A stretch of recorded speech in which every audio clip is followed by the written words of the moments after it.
طيب ركزوا معايا كده، هبدأ أكلمك دلوقتي إزاي تكتب على مايكروسوفت وورد باستخدام المايك أو باستخدام الصوت. يعني أنت تتكلم وكل الكلام اللي هتقوله يبدأ يتكتب على طول في الوورد بشكل مباشر يعني.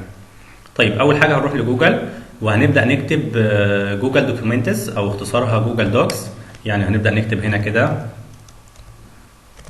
جوجل دوكس، اختصارها ظهر عندنا اهو اللي هو جوجل دوكس. ممكن ندخل عليها على طول. اول حاجه عند سيادتك اللي هي فري اونلاين دوكيومنتس، ممكن تضغط عليها على طول بشكل مباشر يعني.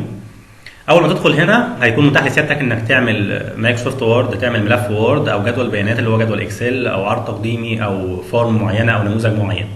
طبعا هتلاقي الصفحه عندك فيها جزئين، جزء خاص بالمؤسسه يعني لو عندك مكتب او شركه او حاجه خاصه بمؤسسه معينه، وهبدا اكلمك عليها. طبعا احنا بنستفاد منها في جوجل درايف بشكل كويس جدا لو انت شغال في مكتب او شغال مع ناس وعايزين يكون في يعني ايه مستوى ربط معين بينكم.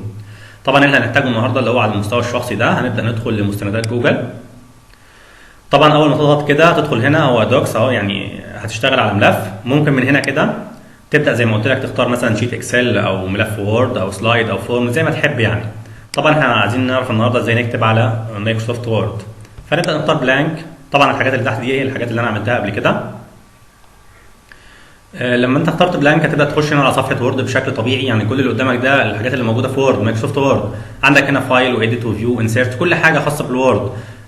تقدر تكبر هنا فونت الخط مثلا اللي انت تكتب بيه. خلينا نبدا نكتب. طيب ازاي اكتب بقى عن طريق الصوت يعني، او ازاي اي حاجه انا هنطقها تبدا تتكتب على طول مباشره عشان ما اضيعش وقت في كتابه الابحاث او في كتابه اي حاجه تخصني.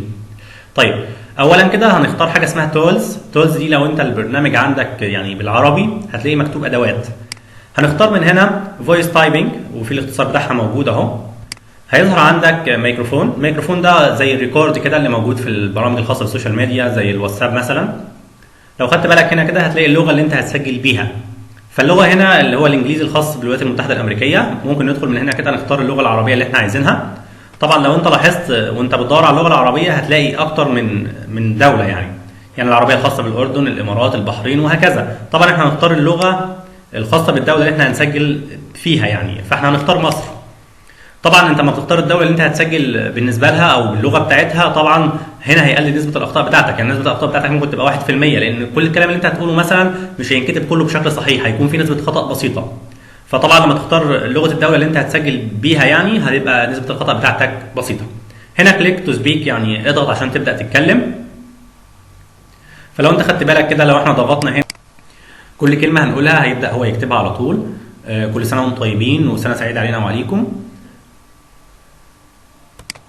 لو انت ملاحظ كل كلمه هنا هو بدا يكتبها زي ما احنا عايزين بالظبط. لو انت حابب تنزل السطر اللي بعده من انتر عادي اكنك شغال في الوورد بشكل طبيعي. تقدر هنا تعمل تنسيق للخط، تقدر تختار مثلا فونت معين من هنا، تقدر تغير نوع الخط من هنا، تقدر مثلا تعمل طباعه من هنا، تقدر تعمل انسيرت سواء لشكل او لصوره من هنا. يعني كل حاجه متاحه بالظبط اكنك في ايه في الوورد.